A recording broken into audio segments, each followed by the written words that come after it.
नमस्ते, मेरा नाम किरण साहू है। मैं प्राथमिक शाला कन्या आश्रम देवरगांव में सहायक शिक्षक हूँ। दिसंबर माह में मैं डाइट बस्तर में संचालित मीटर ट्रेनिंग में सम्मिलित हुई थी।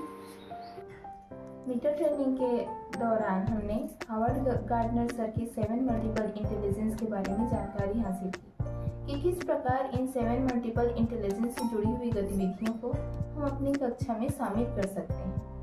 इन गतिविधियों के उपयोग के पश्चात हमारे शिक्षण कार्य में बच्चों के सीखने में आए बदलाव या इम्प्रूवमेंट का अवलोकन हमें अपनी कक्षा में करना था। ट्रेनिंग के उपरांत हमारा पहला टास्क था बच्चों से बातचीत करना, उनकी हॉबीज़ के बारे में जानना और उनके पसंद के बारे में जानना, जिससे कि हम उनकी स्ट्रॉन्ग इंटेलिजेंस का पता लगा सकें और अपनी गतिविधियों में, अपनी टीचिंग प्लान में उन गतिविधियों को शामिल कर सकें। मैंने जो क्लास सेलेक्ट किया था वो था मेरे स्कूल का क्लास 3। क्लास 3 के बच्चों में नृत्य करना, गीत गाना, कहानी की पुस्तकें पढ़ना, ये सारी हॉबीज़ कॉमन थी। कुछ बच्चे ऐसे थे जिनको पढ़ाना पसंद था।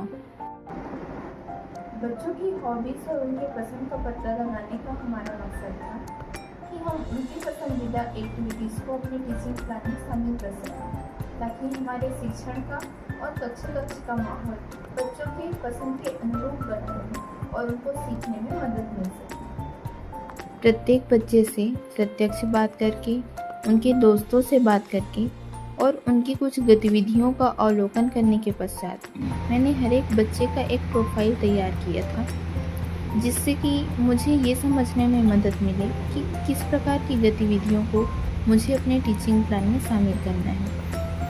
इसके उपरांत मैंने एक टीचिंग प्लान तैयार किया जिसमें 7 मल्टीपल इंटेलिजेंसेस का समावेश था, उनसे जुड़ी हुई गतिविधियों का समावेश था और ये गतिविधियाँ मेरे क्लास को और क्लास के माहौल को रुचिकर बना सकती थी। इन सब गतिविधियों को शामिल करने का हमारा उद्देश्य था बच्चों को सीखने के लिए स्वतंत्र माहौल उपलब्ध कराना और ऐसा माहौल तैयार करना जिससे शिक्षण के द्वारा अधिक से अधिक इंटेलिजेंस को बढ़ावा दिया जा सके।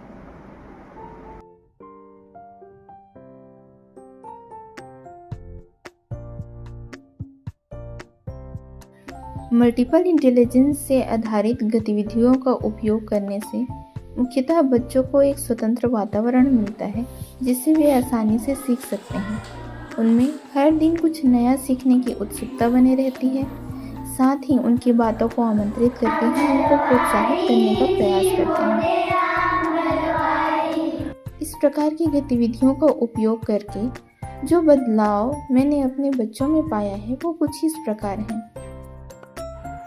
कुछ समय पहले जो बच्चे मंच से डरते थे वो अब मंचों पर थिरकने लगे हैं।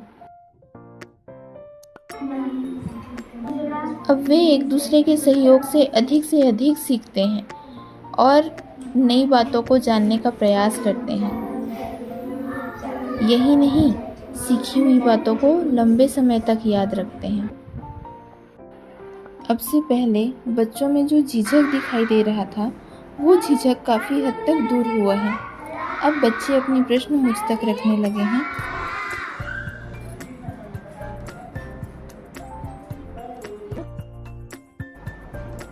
ये था मेरे 8 सप्ताह की जर्नी का सारांश।